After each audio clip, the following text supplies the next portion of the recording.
So hello dear student, কেমন আছো? I hope প্রত্যেকে শুধু ভালো না, ভীষণ ভালো আছো। স্ক্রিনের ওপর একটা কোশ্চেন দেখা যাচ্ছে, তাই না? সো প্রশ্নটা কি দেখো, তারপর অঙ্কটা করব।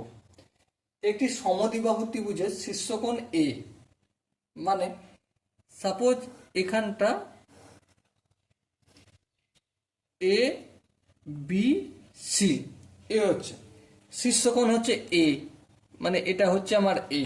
বেশ, এর গল্পটা কি বলেছে? গল্পটা বলেছে যে শীর্ষকোণ এ অ্যাঙ্গেল এ অপর দুটি কোণের প্রত্যেকটি তিন গুণ। মানে এটাকে যদি আমি 3θ ধরি, তাহলে এই কোণটা কি হবে? শুধু থিটা। আর এই কোণটা হবে শুধু থিটা। বেশ, বোঝা গেল। তাহলে অ্যাঙ্গেল এ এর মান কত? তার মানে 3θ মানটা কত? দেখো, আমরা কি জানি ত্রিভুজের তিনটি কোণের সমষ্টি 180 ডিগ্রি। তার মানে 3θ plus theta plus theta equal to 180 degree. Total কি হলো? 5θ ইকুয়াল টু কি হবে? 180 ডিগ্রি। বেশ, এবার বলো এই 5 অপোজিট সাইডে গেলে কি হয়ে যাবে বলো? ভাগ হয়ে যাবে 180 ডিগ্রি বাই 5।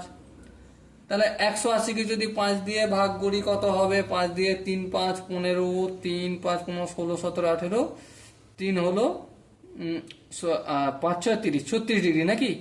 5 6 30 শূন্য, 3 5 15, 15 3 18। হ্যাঁ, ঠিক আছে।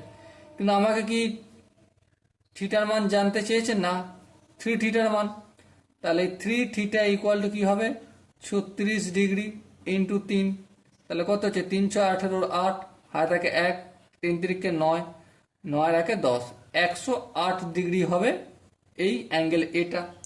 সো এখানে যে চারটা অপশন আছে তার মধ্যে option B is the right answer. I hope এই কোশ্চেনটা প্রত্যেকে কনসেপ্টটা ক্লিয়ার হয়েছে।